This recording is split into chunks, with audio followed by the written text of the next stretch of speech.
Bonjour, c'est le docteur Omar Konaté qui vient aujourd'hui lancer une alerte concernant une nouvelle vague de Covid-19. Donc, comme première vague bi ñun la woon le secteur privé ñun ñoo lancé woon alerte bi. Là actuellement ñu ngi ci je pense 6e ou bien 7e vague bi et on a remarqué une recrudescence des cas de Covid-19 depuis quelque temps et loolu moo tax tey ñu dellusiwaat pour lancer encore benn alerte. Variante bi nga xam ne moom moo ñu tax toog fii moom moo tax ñuy wax moom mooy variante Omicron avec ay quelques sous-variantes bu ñuy wax BA4 ou bien le BA5 donc ñoom nañuy mettre en évidence ces temps-ci. Comme d'habitude les premiers cas ont été décelés en Chine. Actuellement en France ñu ngi décompter 100 000 cas par jour en France. En Europe en général, c'est-à-dire en Grande-Bretagne ou bien en Italie ou bien en Espagne, les gens ñu ngi détecter entre 30 000 et 35 000 cas par jour. Ñun nag au Sénégal on a moins de cas, mais quand même ça nous empêche pas d'être vigilant parce que dem nañu benn moment boo xam ne on avait presque plus de cas. La semaine dernière rek déjà yi ñu am tourné na entre 10 et 25 cas par jour avec une moyenne de à peu près de 20 malades, de 20 cas nañuy am actuellement par jour. Cas communautaires yi ñoom ñoo ci gën a bare. Raison pour laquelle ñu ñëw pour lancer benn alerte par rapport à la situation du Covid au Sénégal. On va parler un peu des manifestations. Naka lay manifester Covid bi su ñëwee dañuy am ce qu'on appelle un syndrome grippal. Ñu bëri dañu naan dama grippé syndrome grippal.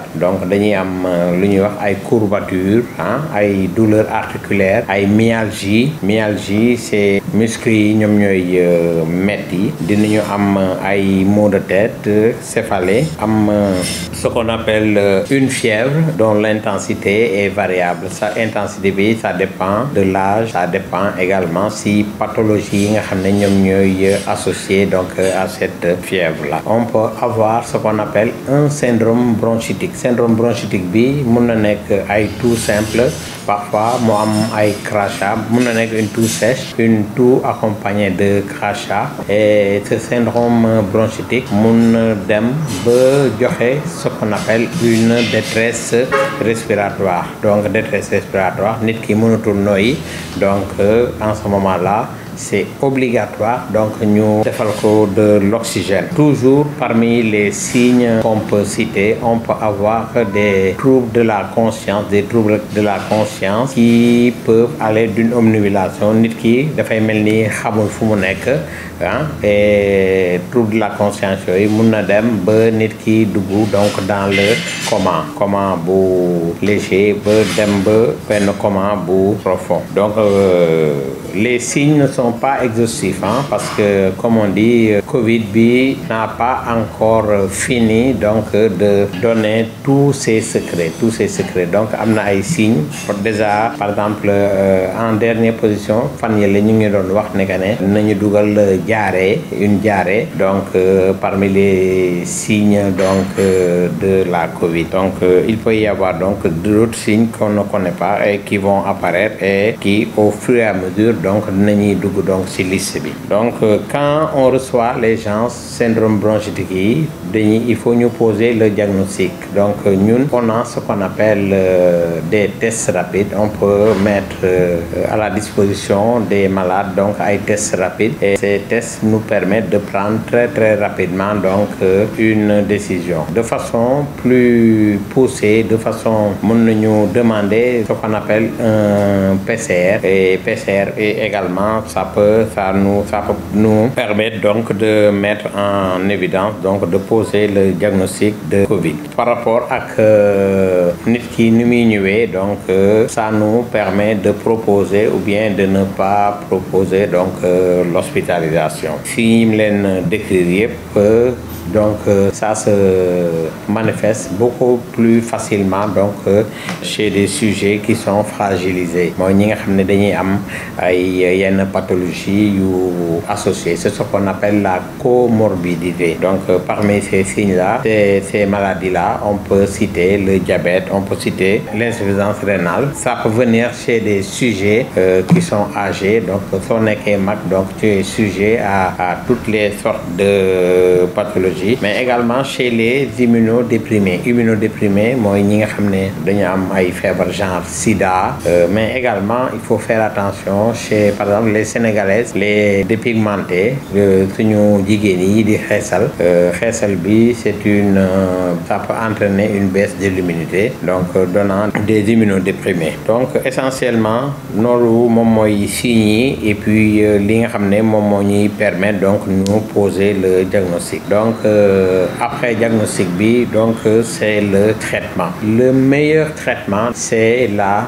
prévention. La prévention par les gestes donc de barrière. Les gestes de barrière, et on commence par le port de masque. Maintenant, il y a dans certains pays, ils ont exigé donc le port de masque quand on est donc au dehors ou bien quand on utilise les transports en commun. À part port de masque bi, c'est l'utilisation de gel à la maison ou bien au lieu de travail ou bien dans les lieux où les gens se rencontrent, dans les restaurants et autres. Donc on utilise les gels ou bien on utilise également du savon pour se laver obligatoirement. Donc suñu duggee génn, il faut se laver donc obligatoirement avec des savons. Donc beneen moyen de prévention, c'est éviter les bains de foule. Donc les mariages, les décès, donc